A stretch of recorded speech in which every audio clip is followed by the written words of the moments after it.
Un des grands maîtres d'Israël de ces dernières générations portait le nom de Rabbi Nachman de Breslav. C'est un rabbin du XVIIIe siècle. Il est né en 1772 et il va mourir en 1810. Donc on est en plein XVIIIe siècle, début XIXe. Fondateur de la dynastie du monde chassidique qu'on appelle justement le monde de Breslav. Il est né à une époque où l'influence de son arrière-grand-père, le Baal Shem Tov, s'estompe.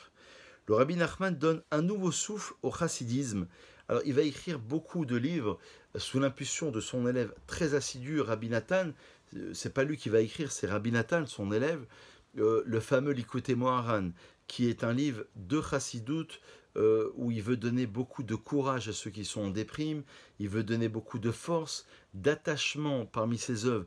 On revoit très souvent ces thèmes dans Kitvei Moharan et Likutei Moharan, de l'attachement au tzaddik, au juste de la génération, de danser, de ressentir les choses.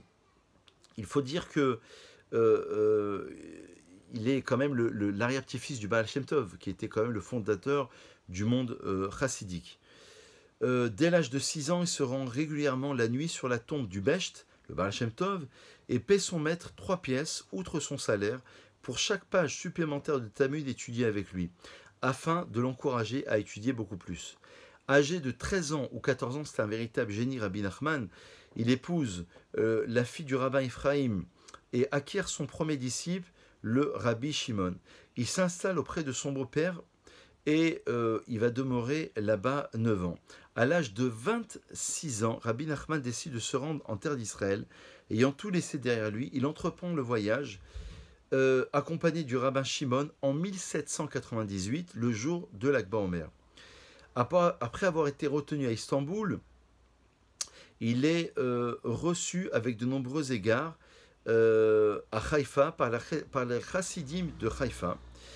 Ensuite, après avoir passé 2 ans, Rabbi Nachman s'installe à Breslav, en Ukraine, en 1802.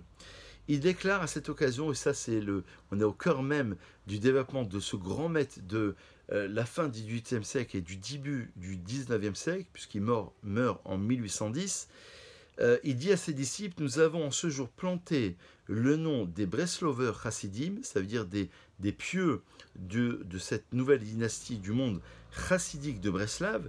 Ce nom ne disparaîtra pas, car mes disciples seront toujours appelés du nom de la ville de Breslav.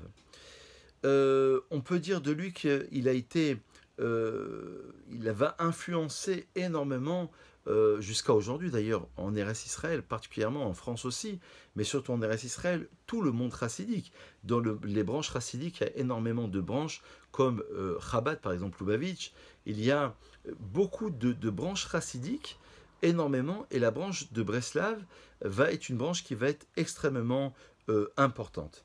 On peut dire que la sépulture de Rabbi Nachman à Ouman devient rapidement un lieu de pèlerinage institué par Rabbi Nathan, comme on l'a dit, c'était son élève, pour commémorer les réunions autour du maître de son vivant à l'occasion des fêtes de Rosh Hashanah, Hanouka et Shavuot. Il attire des milliers de chassidim d'Ukraine, de Biélorussie, de Lituanie, de Pologne jusqu'en 1917.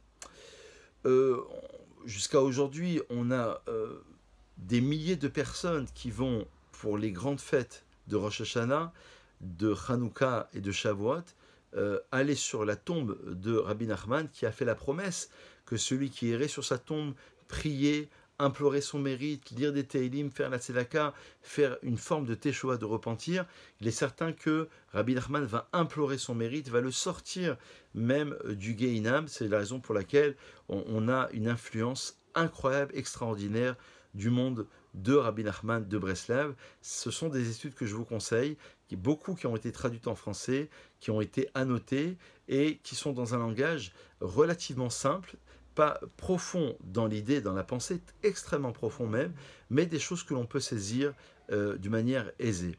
Bonne réflexion et à très vite.